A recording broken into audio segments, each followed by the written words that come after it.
लाल अपनी बीवी के साथ रहता था। वह बहुत जुगाड़ू किस्म का इंसान था। कहीं भी कुछ भी मिलता तो वह अपने घर ले आता कि कभी न कभी ये काम आएगा ही। गर्मियों के दिन थे। जेठालाल की पत्नी ने कहा, अरे सुनो, आज जाते समय एक मटका ले आना। बहुत गर्मी पड़ रही है, पानी बहुत गर्म हो जाता है। मटके में ठंडा रहेगा तो कुछ तो राहत मिलेगी इस भीषण गर्मी से। ठीक है भाग्यवान, ले आऊंगा। अब मेरा टिफिन दो, मैं दुकान पर निकलूं। टिफिन लेकर जेठालाल दुकान पर निकल जाता है और रोज की तरह काम करके रात को घर आ रहा होता है। तभी उसे मटके की याद आती है। ओहो, अब तो इतनी रात हो गई, सारी दुकानें बंद हो गई हैं। अब मटका कहाँ से लाऊं इतनी रात को? अगर मटका लेके घर नहीं पहुँचा तो मेरी बीवी घर में नहीं घुसने देगी मुझे। हैरान परेशान जेठालाल एक दो दुकानों पर जाकर देखता है, पर कहीं मटका नहीं मिलता। तभी उसे एक बंद दुकान के बाहर एक मटका दिखता है। अरे वाह, ये मटका!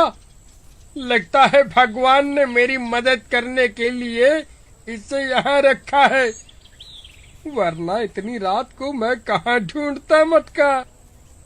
फिर खुश होकर जेठालाल उसे उठा लेता है और घर ले आता है। जेठा की पत्नी बबली मटका पाकर खुश हो जाती है और जेठालाल के लिए खाना परोसती है।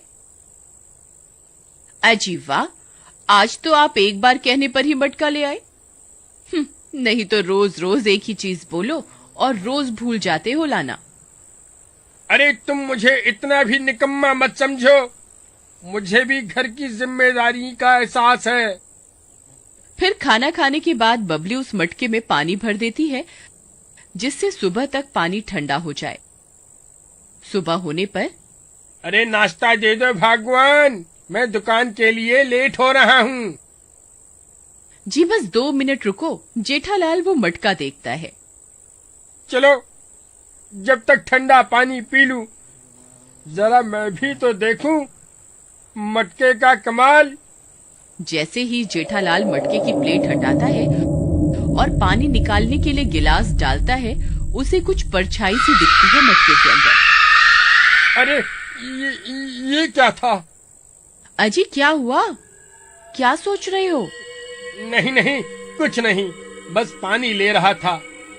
फिर वह बिना पानी पिए ही वापस प्लेट मटके पर रख देता है और नाश्ता करके चला जाता है दुकान पर। अरे वाह, आज तो ठंडा ठंडा पानी मिलेगा पीने को। मजा आ जाएगा।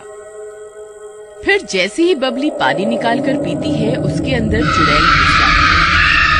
बबली की आंखें लाल हो जाती हैं।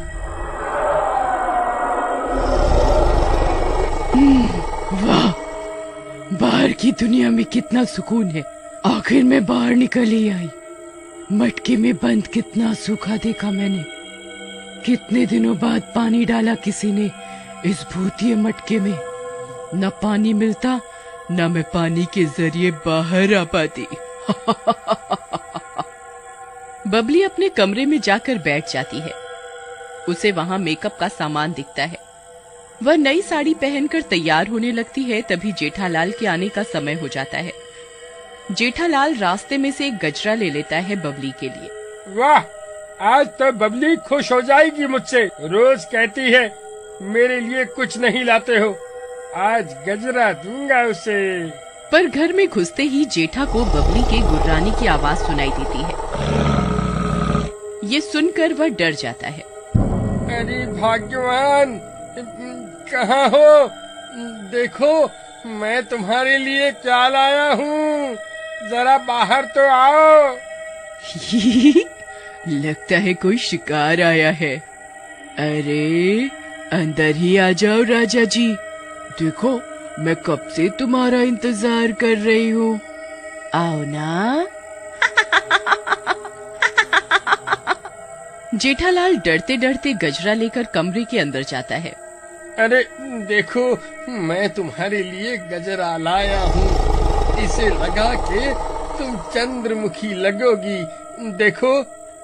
अरे वाह, कितना प्यारा गजरा है, तुम ही लगा दो ना मेरे बालों में। जैसे ही जेठालाल बबली के बालों में गजरा लगाने के लिए उसका घूंघट हटाता है, वह चौंक जाता है। बबली बहुत ही डरावनी लग रही होती है। चुड़ैल का कब्जा होने की वजह से उसके दांत बड़े बड़े और गंदे से लगते हैं। नाखून बड़े बड़े हो जाते हैं और बाल एकदम लंबे। अरे ये क्या, लगता है मैं आज नहीं बचूंगा। आज ही मेरा आखिरी दिन होगा। लाओ, इसके बालों में गजरा लगा दूं, वरना इसे शक हो जाएगा कि मुझे इसकी हकीकत पता चल गई है।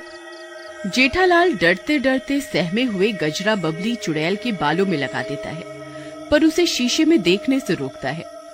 अगर इसने खुद को शीशे में देख लिया तो ये जान जाएगी कि इसकी असलियत सबको दिखाई दे रही है। अरे वाह, तुम कितनी सुंदर लग रही हो। अरे मुझे देखने तो दो।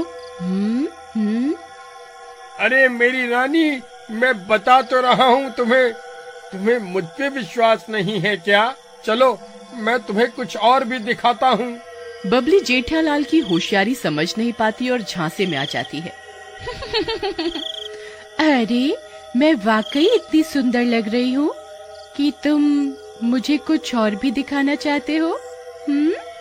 हाँ, आओ ना मेरे साथ। जेठालाल बबली की आंखों पर पट्टी बांधकर एक कमरे में लेकर जाता है, जहाँ बजरंगबली की छोटी सी मूर्ति रखी होती है। देखो रानी, मैं तुम्हारे लिए एक और तोहफा लाया हूँ जो बहुत बड़ा है, इसलिए मैं तुम्हें उस जगह तक ले जाता हूँ। तुम मेरा हाथ पकड़ के चलती जाओ बस। तोहफा तो मैं भी तुझे दूंगी, पहले तेरा तोहफा देख लूं जरा। फिर सुकून से तुझे मारकर तेरा शिकार करूंगी। जेठालाल उस कमरे में पहुंचते ही बजरंगबली की मूर्ति उसके सामने रख देता है और एक हाथ में चाकू उठा लेता है। अरे बबली, जरा अपनी आंखें तो खोलो। देखो, तुम्हारा तोहफा तुम्हारा इंतजार कर रहा है। बबली चुड़ैल जैसे ही पट्टी हटाती है वह चौंक जाती है। अरे नहीं नहीं, ये क्या है? तुमने मुझे धोखा दिया, ये सही नहीं किया तुमने। हटाओ इस मूर्ति को यहाँ से।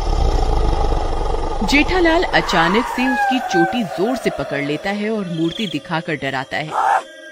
अरे नहीं नहीं, क्या रानी, जरा बताओ तो तुम, ये कैसे आई? वरना तुम्हारी चोटी काट दूंगा मैं। अरे नहीं नहीं नहीं, ऐसा नहीं करो, मैं सब बताती हूँ।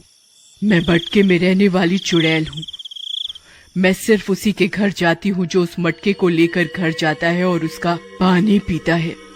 आज तुमने जब पानी निकाला तो मैं खुश हो गई कि आज मैं बाहर आ जाऊंगी, पर तुमने मेरी परछाई पानी में देखकर वापस प्लेट रख दी और बिना पानी पिए ही चले गए। फिर बबली ने उस मटके से पानी निकाल कर पिया तो पानी पीते ही मैं बबली के अंदर घुस गई और इसके शरीर पर कब्जा कर लिया। वाह, तू तो बड़ी चालाक निकली। मटके में घर है ना तेरा? चल, तुझे वहीं छोड़ के आऊं। फिर जेठालाल उसकी चोटी चाकू से काटकर वापस उस मटके में रख देता है, जिसकी वजह से वह चुड़ैल फिर से उस मटके में कैद हो जाती है। चोटी कटते ही बबली ठीक हो जाती है। फिर जेठालाल बबली से माफी मांगता है। कोई बात नहीं जी, पर अब ये जुगाड़ लगाना छोड़ दो। देखो, जुगाड़ के चक्कर में कितनी बड़ी समस्या आ गई। हाँ, मैंने सबक ले लिया है। मैं अब कभी जुगाड़ नहीं लगाऊंगा। चलो, इस मटके को वापस रख के आते हैं। नहीं नहीं, ऐसे तो ये चुड़ैल फिर किसी के घर पहुंचकर आतंक मचाएगी। कोई उस मटके को उठाकर घर ले जाएगा और ये घर में प्रवेश पाकर फिर बाहर आ जाएगी। चलो, इस मटके को गड्ढे में दफना देते हैं। तुम सही कह रही हो भाग्यवान। चलो, उस जंगल में जाके इस मटके को दफना आते हैं। फिर वे दोनों उस मटके को संभाल कर एक कपड़े से उसका मुंह बांधकर जंगल में ले जाकर एक गड्ढा खोदते हैं और मटके को दफना देते हैं। इस प्रकार हमेशा के लिए उस पानी वाली चुड़ैल से छुटकारा मिल जाता है।